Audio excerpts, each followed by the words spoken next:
Report mo na kay Val, Miss Wina. Operasyon ng Rural Transit Mindanao sinuspende ng LTFRB dahil sa malagim na aksidente na ikinamatay ng 2 pasahero.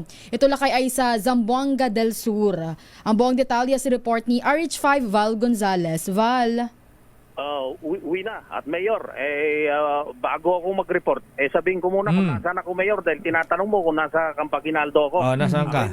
Nandito ngayon sa loob ng compound ng UP Diliman dito sa Quezon City. Ginagawa mo dyan? Bukod dun sa ako'y nandito sa ilalim ng mga malalaking puno rito, Mayor, inaantabayanan namin itong pagdating nitong mga pamilya ng mga missing sabungeros. Dahil haharap sila ngayon sa isang press conference at mukhang sila ay mayroong nagkakaisang panawagan sa gobyerno. So tabayanan natin mamaya. At ngayong alas 10 ng umaga, yung nakatakdang paglabas nitong pamilya nung ilan dun sa 34 na mga missing sabungero at harap sa isang press conference dito sa UP Hotel sa loob ng compound ng UP Diliman. Mayor. At saka hindi lang yan, Val, ha? Yun daw 15 pulis, papanganalan daw ni alias Totoy sa Sa Napolcom? Pupunta ka ba sa Napolcom ito? Oo. Alauna 30 naman mamaya. Alauna 30 yan. Oo. Alauna 30 ng hapon mamaya ay magtutungo naman itong si alias Totoy sa tanggapan ng National Police Commission at kanya nang formal nasasampan ng kaso sa Napolcom yung mga pangalan o yung mga pulis na dawit dito sa kontrobersyal na missing sabungero. So, ito na mga aking report, Mayor, itong pinakamalaking bus company sa Pilipinas na pinatawan ng 30 araw na preventive yun ng Land Transportation Franchising Regulatory Board laban sa 5 bus unit ng Rural Transit Mindanao Incorporated.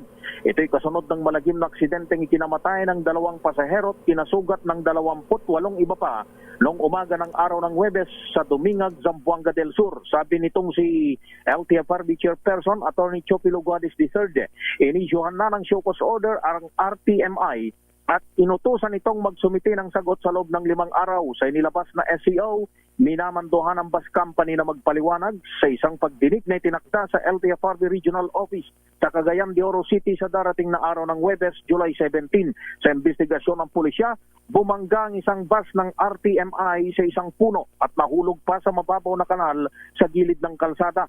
Ang Rural Transit Mindanao na nagbibigay serbisyo sa Luzon, Visayas at Mindanao ang itinuturing na pinakamalaking kumpanya ng bus sa Pilipinas na pagmamay-ari ng Yanson Group of Companies na nakabase naman dyan sa Bacolod City. Ako si Val Gonzales, DZRH sa Pilipinas. Teka muna, tatakbo ba sa Campo Aguinaldo? Sinong nasa Campo Aguinaldo, Val? Mukhang si Kuya Edniel. Si Edniel. Okay, sige. Okay, ayan. Mukhang may press con din. Si Defense Secretary Gibo Chodoro kaugnay sa kanyang pagkakaroon ng Maltese passport worth of 600,000 euro. Yan, Mayor, yung mga antabayanan nating galaw ng istorya ngayong umagang ito ng Lunes. Val Gonzales, back to you, Mayor, at Wina.